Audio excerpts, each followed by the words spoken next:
Oh, I'm too old for this. I need you to know two things. Sometimes living in Florida is the worst because Mother Nature is trying to kill you. We're T-minus 24 hours out from our second violently devastating hurricane that's headed straight for the room we're watching this in. Second, and obviously more importantly, this car and its nitro sibling, I feel like they have changed my life. As I contemplate all of my existential crises on the floor of my hobby room. It's very dirty, by the way. I should have vacuumed. I feel like Tekno lost their minds and they did something like this. You have us consumers, right? The racers, me, you, and we make this absurd request. Absolutely crazy. Okay, here it is. I'm going to tell you. Hey, RC car manufacturer brand guy, could you please make a car that is good, like relatively out of the box? I put it together and my experience is going to be positive and I'm going to enjoy driving it on the track. Could you please make me one of those? And Tekno had this crazy idea to do that.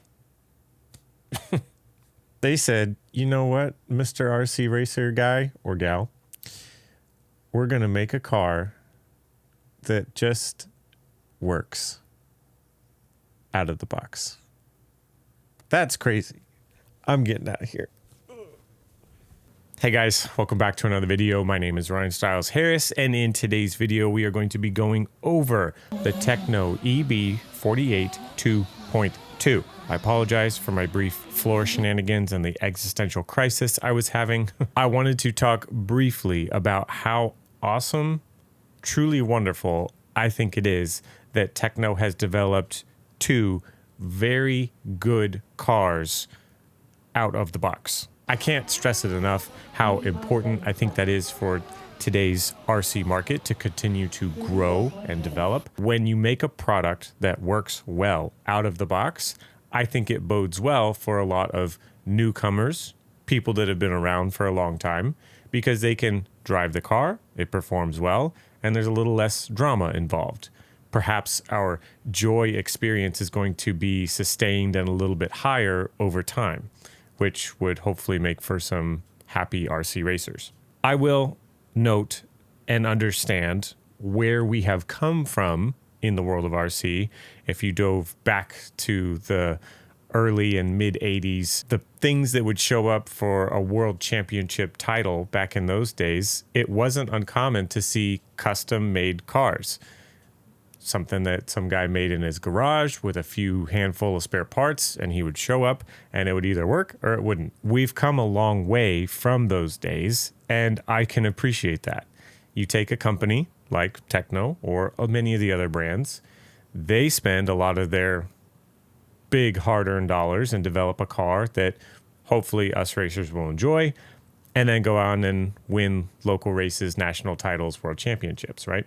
I think that the Tekno is a shining example as to what manufacturers should aim to create today. So in standard review fashion, we're going to talk about how the build went, what we put in it, and then we'll jump into a little bit of race footage and I'll talk you through how I feel the car is performing. I don't know the full extent of the history of this car and what makes it different from its predecessors, other than the split shock towers, a -2 mil front end geometry when it comes to the front hubs and the diff cases, front and rear, I believe. You guys can correct me if I'm wrong in the comments.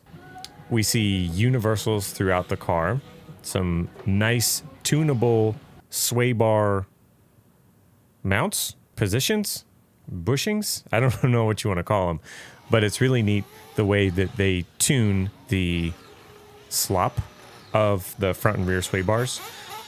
I believe that that's something that is new on this vehicle, or at least it is continued to be featured in this platform. The build itself went together perfectly. We saw a phenomenal fit and finish again, like I did in the Nitro vehicle. and it had a very free moving suspension components. This kit, I kind of built it a little bit different from stock, and I'll kind of walk you through some of those things that we have here. First thing you'll kind of notice is I do have a wide style body. And I already had a couple people comment on my Facebook post when I put up a picture of this thing. Really, the reason why I put the wide body on was as simple as I just don't like the way the narrow body looks. That's it. So what we have on here, I'll go ahead and take this body off. What we have are these Walker Spinrad wide side rails. Basically, they just fill up the gap that you have between the aluminum chassis and the edge of a standard width body. Is there a performance difference between this and the narrow? I can't honestly tell you because I didn't even run it with the narrow because I don't want to run the narrow body. So the kit does come with the narrow body, so you can build it with that. If you are going to go with the wide body option, you will have to get a wide body. I really don't think that there's going to be a gigantic difference. I've seen plenty of the factory drivers run the narrow, and I've seen plenty of the other guys run the wide. I think it's personal preference at the end of the day. Last option part that I built this car right out of the box would be some titanium turnbuckles. This really isn't a performance upgrade. I put these in here because I don't like it when my turnbuckles rust. When we race down here in the south, a lot of these clay tracks in Florida have a ton of corrosive properties that have been put into the dirt for moisture retention and grip additives. Basically what it means is that if you leave your car for literally 24 hours with dirt on it, by the time you go to wipe it off, there's going to be a ton of surface rust all over everything in the car. It's just the nature of racing in Florida. So put those titanium turnbuckles in there, don't have to deal with surface rust. Moving on to the things that make this car turn left and right and go forward and stop is going to be starting at the front. We'll take a look at this ProTech 170 SBL steering servo. You guys have seen these before in my 8-scale builds. This is the speed option for a 8-scale oriented servo. I love these things. They hold up great. We have a R1 ESC in here. R1 doesn't have a 8-scale motor at the time of me making this video, so we have gone with a 1900 kV Hobbywing option motor. This motor is plenty fast. I think that Ebuggies are overpowered as they are. Maybe at some of the bigger race time events, you could put a bigger motor in here if you wanted to, but for the majority of what we see here in Florida, this 1900 option is going to be more than powerful. And if you're curious, we do have a 16-tooth pinion mounted on there. Juicing this car is going to be a 4S LCG style battery. I've linked one down below if you guys are curious the particular configuration that I'm running. That way you can see exactly what we got going on in here. And as you guys have seen of late in my recent videos, this does have a FlySky NB4 Plus radio system in here. I went ahead and linked the receiver that I am using in this one down below as well. So that's everything that was in it. Everything has gone together great, fit and finish. I give everything a 10 out of 10. I had absolutely no issues at all when it came to these categories.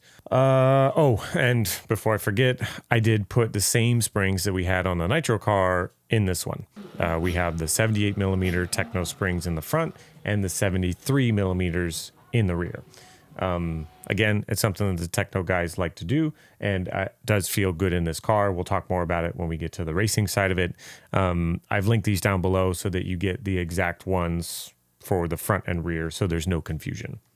I'm running yellows, in case you're curious. So let's go ahead and jump into some racing footage, and I'll talk you through how this has performed. Let's see what happens from the second starting position. Oh, that's all right, we're going live on a tone. Remember, you can't win it in the first corner, but you can definitely lose it there.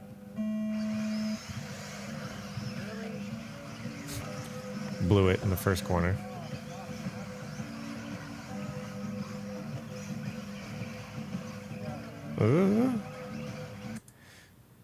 Got a little dicey here with, I think this is Carlos Sigi, I think.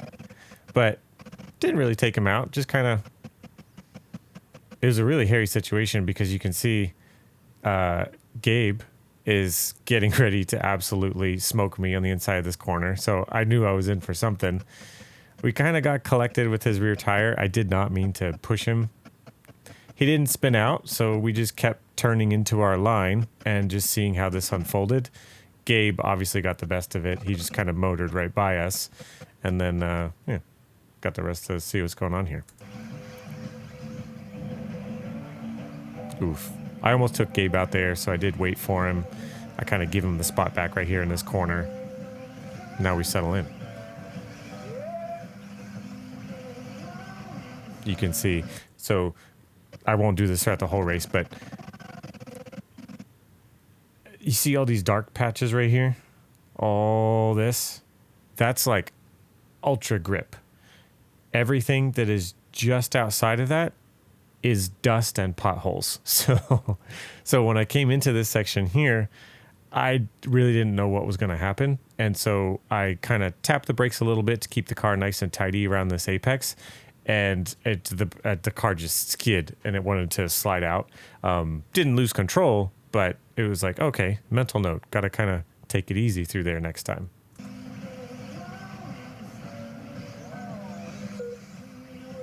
So we're shaping up to do a nice little battle with Gabe here, but the leader, he definitely checked out. Huge pothole coming out of that corner.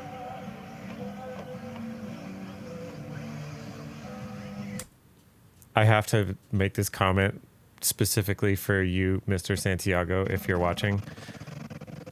So he just crashed, right? Before this race, we were talking about the main, we were looking forward to it, and I was like, man, there's a lot of places on the track where I just can't push the car at all because these crazy sharp edges just grab you and they flip your car. This was one of them. I specifically talked to him about this section, and I was like, Gabe, like, you got to slow down through here. You can't gas it through this section because if you do, your car's just going to flip. And he's like, no, I got it, man. I got it. I just rip it through there nice and hard on the gas on the downside, and it's fine. It's fine. Famous last words. Flipped on the second lap. Sorry, Gabe. So now I'm settling in. The car's feeling good.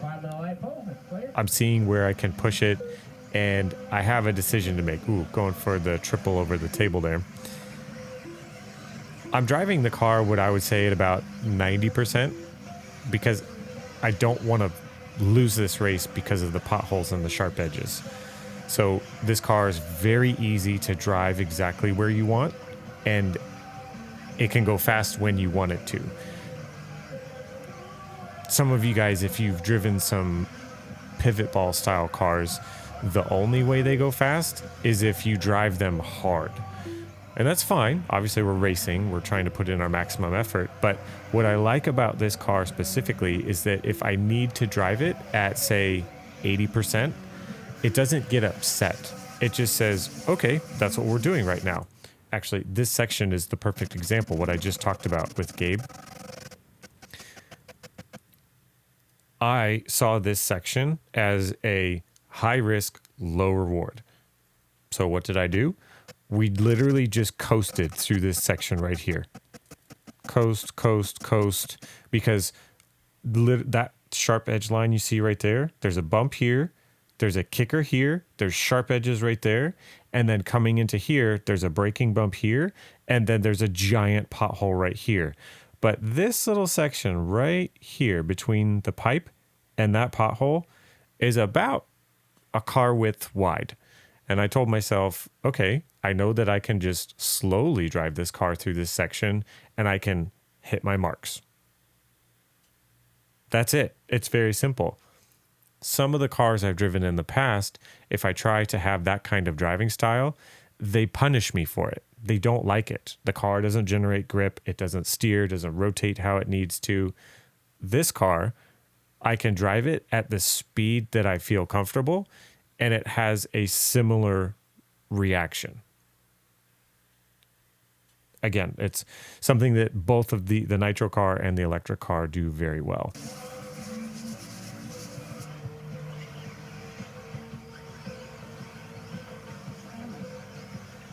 So starting to chip into the lead here with Mr. Ben Birtle out front. I believe he drives a Mugen, and he's had that car pretty dialed, locked in on this track for the last couple weeks. So I knew I couldn't slouch, but I was chipping away at it. Again, driving at about 90%. Taking risks where I saw it was appropriate. Thank you. Nice little coordination from one of the fellow racers.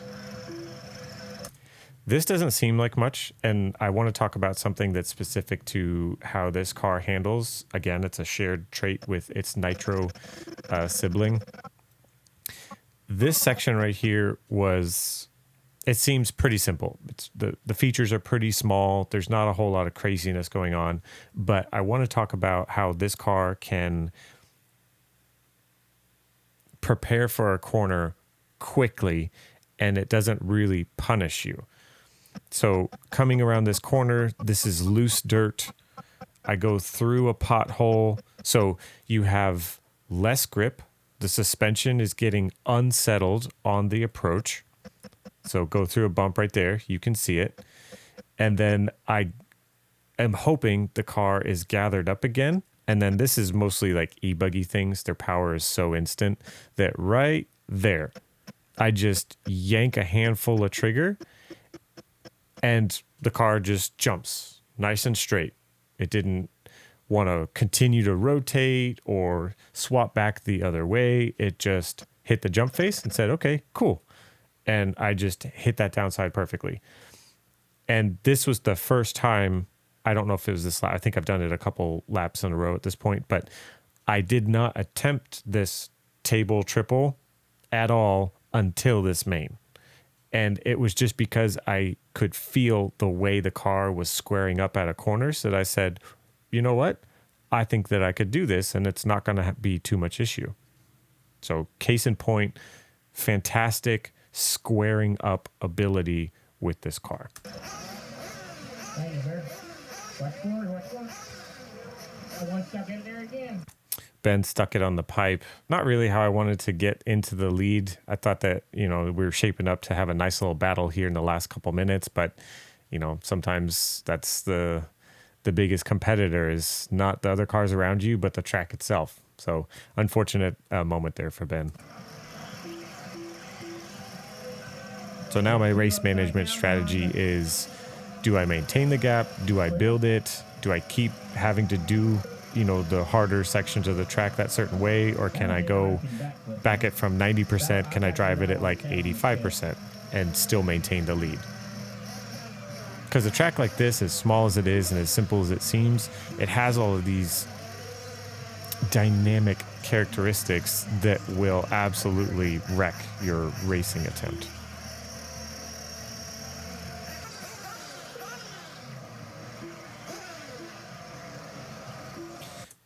Just talking briefly again about how, like, in a worst case scenario, this is what happens with this car.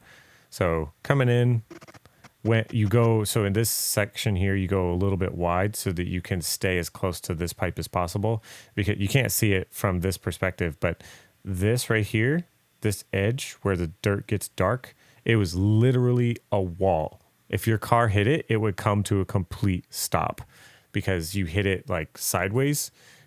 It was wild. I'd never really seen a sharp edge like that before. So doing everything I could, I saw that I was kind of drifting away from the pipe a little bit more than I wanted. So I was trying to steer back this way to stay away from it. Car skates out on me and I say, oh no, oh no. And it just squares right up and goes. Like, just like that. Not like a endless fishtail all the way down the next section up the jump face. Seeing a couple lappers here, and I know in the closing laps, 30 seconds, this is going to be my last lap. Almost get taken out. So the only thing I got to do on this lap is not get sucked into a pipe and not, obliterate another car. He was very nice, let me by. A little bit interesting, he's doing it on the inside, had to make me go through the pothole, but I appreciated that he was aware as the leader and didn't want to ruin anybody's race. So thank you. I believe that kid's name is Braxton. I think. If you're watching, thanks, man. That's the clock expired. Keep John says you're done. Walter Cruz done. Ryan Harris done. Nice and easy. Done. Get the Dubski. Coleman done. Ben Bertle done. And Ed Fernandez done. Carlos Heavy done. nice little fist bump to Ben. He was the guy that we were battling there for the lead. So successful first club race day. Nice successful race day there at the Triple Nickel RC Club. Huge shout out to those guys that have worked tremendously hard with their local city to get that track revamped, a new pit lane, keeping the driver's stand nice. They rebuilt the whole pit structure for the public pitting spaces. They have a nice paved parking pad for that whole area. Huge shout out and thank you to all the guys that make that program as nice as it has been so far. I'm looking forward to continuing racing at that track. I'm really happy with this thing. It's giving me basically the same exact vibes of the Nitro car. Out of the box, it's a contender, and the more I drive it and break it in, the better it gets. Like I mentioned when I was talking about during the race program, just a couple question marks on some fine tuning with the setups for my particular applications down here in Florida, but really nothing that I would put as like a major derogatory mark on its performance. So all in all, out of the box, I give this thing a 10 out of 10. Honestly, it performs exactly how I would hope. It's durable. It does everything you would want a race car to do. So I don't know if I need to say it. Tekno did not pay me. They did not send me this kit. I purchased it straight off of A-Main like any other customer would. And then we built it and put it together. And I'm making a video for you guys. I would absolutely 100% recommend this vehicle if someone said, hey, what car should I get? It's going to be my first Ebuggy. Boom. This one. Look no further. If they said, I've raced several buggies and I'm looking for the next car to race next season, which one should I get? Boom, this one. Look no further. I think it's a very competitive car. Everybody keeps commenting on all the posts that I've been making lately with pictures of these cars. Hashtag Tekno Takeover. I don't know. I guess that's a thing. I'm not officially a part of it. I just have tested 2 of their products. I'm not sponsored by Tekno, but I'm going to be racing these 2 cars next year as a chassis free agent. No drama there, just cars that I like and they go fast, so we're going to race them. That's going to be it for this one. If you guys had any questions or were curious about the things that I put into this build, I have linked all that down below for your guys' reference. I have also put a setup sheet for where my car sits today down below as well, so that you guys can reference that and put it into your TEKNO EB48 2.2. If you guys had any other questions, please feel free to leave them down below and I'll do my best to answer them. And that's going to be it for this one. Looking forward to racing these 2 cars this season. I think we're going to do pretty good. That's all I got. That's all podcast Mike Ryan has for this one. Thanks for watching, guys. We'll see you next time. Peace. One more thing. If I lose everything in this hurricane and my body washes away, my wife will survive because she's saving people at the hospital, so that's fine. But as for me, if I lose everything, Hunter King cannot have any of my stuff. He can't have it. It's not for you. Okay, you can have it if you want, if you really want.